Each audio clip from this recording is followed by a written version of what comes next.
Good morning all. Myself Professor H.N. Jani from LA College Morbi. Let us continue our discussion regarding FMD and variable stresses in machine components. The next point to start with is stress concentration. Suppose a component is given which is cylindrical in shape. The load is applied at both the ends and it is actually a stepped shaft. The diameter over here is larger compared to the diameter on the right hand side. When the load is applied, what will happen? You can see that because of drastic change in the diameter, the stresses which are induced, these are the stress lines. So the stress lines are passing like this. On this side, the stress lines are uniform because the cross section is uniform.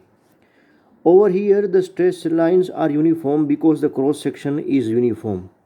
But because of drastic change in the diameter, the stress lines are passing.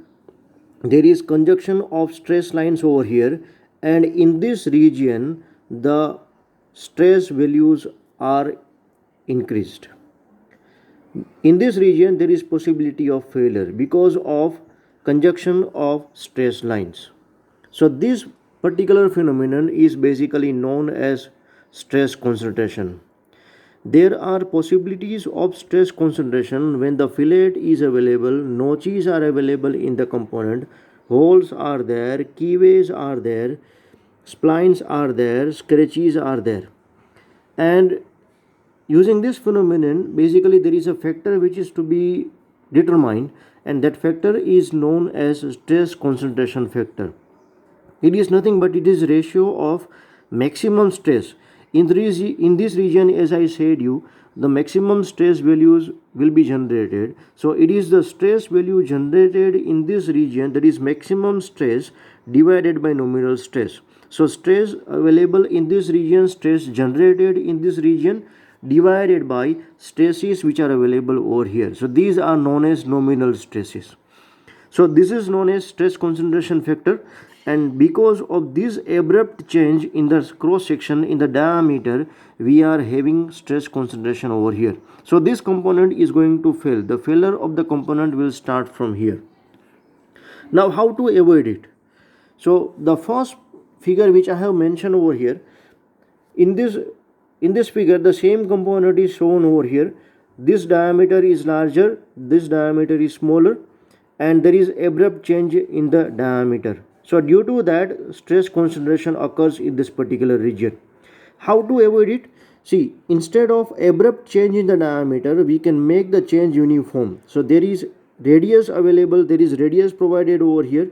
The change in the cross section is uniform, it is gradual, and due to that there is not any possibility of stress concentration in this particular region, and the stress lines are uniform throughout. So stress concentration can be avoided by putting gradual change in the diameter in the cross section in the design of the component. In the second figure, a hole is drilled. Suppose it is a rectangular plate and a hole is drilled at the center. The plate is loaded like this, and due to this hole you can see that how the stress lines are passing. There is possibility of stress concentration over here, and the plate will start breaking from this particular region because of stress concentration. So due to this, or if we want to avoid this particular phenomenon, what we can do, see, this is the hole which is required. We can drill two additional holes which are nearby, one on the left hand side, another on the right hand side. And due to these two additional holes, what is happening? The stress lines becomes uniform, and there is not any possibility of stress concentration in this particular region, and the failure of this particular rectangular plate can be avoided. So this is everything regarding the stress concentration and how to avoid it. Thank you.